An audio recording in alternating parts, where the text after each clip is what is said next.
Today we're going to be going over the remote play on your Android devices. Now this application was actually outdated for quite some time, for the past couple of months, because Sony released the newest update for the PlayStation, and it basically caused the previous remote play app to stop working. So in the past month there has been released a new remote play app for the Android devices, any Android devices, as to where the remote play is only for the Sony Xperia branded devices.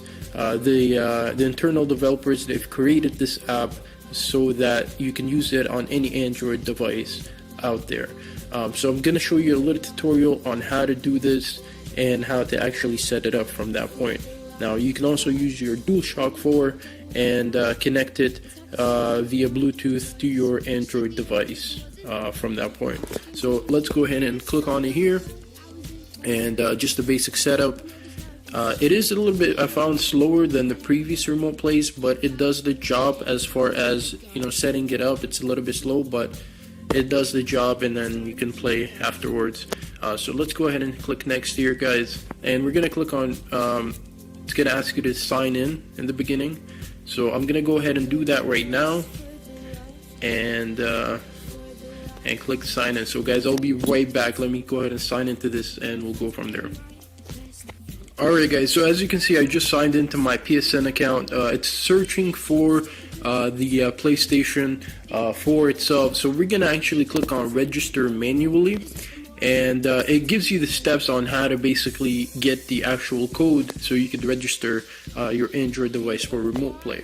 So let me go ahead and show you guys how you can get the code on the PlayStation 4. So let me quickly get there. Alright guys, so we are right here. What you're going to want to do is go into settings, and then once you click on the settings, you want to go to devices, or sorry, remote play connection settings, and you want to click on add device, and then there's your code right there. So that's the code you're going to enter on the remote play application. So let's go ahead and do that, guys. Alright guys, so let's enter the code here. So we're gonna put it as 20426585. Alright, and let's click on register. Alright, so it's connecting.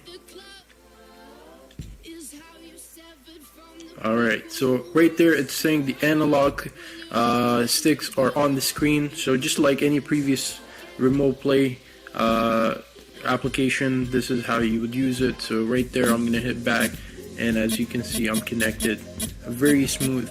Now guys, as I said in the previous video, when I did the Play Miria for iOS, the remote play application for iOS devices, I indicated that you do need to have your Ps4 connected via Ethernet to your router or modem for better stabilization, so that you can get a good connection and it doesn't lag from that point. You also want either your Android device or your iOS device connected to a 5 GHz connection. So if your router is dual band, that will work. Just make sure that your device is connected to the 5 GHz connection. That way you don't see any lag, and it works very smoothly from that point. So I'm gonna quickly just show you guys here, you know, that, you know, it works great. We're gonna, looks like I have an update, but I'll skip that. So very nice crisp color, guys. So very smooth, and I'm just gonna kind of show you a little bit of a gameplay.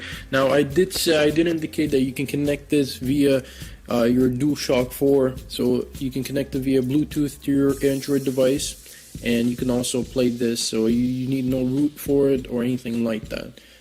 So this should work perfectly fine. Alright guys, so as you can see right here, pretty clear image. I mean, the image is 1080p, which is pretty nice. You got your analog stick, so your on-screen keyboard or your on-screen controller. It is a lot bolder than the previous versions of Remote Play, which is what I like about it. You can actually see the buttons and the configuration on the screen, where to the past ones they're a little bit faded out. Now it is a little bit hard to play with the games, some games using the on-screen controller. So that's why I'm gonna show you guys how to connect your DualShock 4 to your Android device via Bluetooth.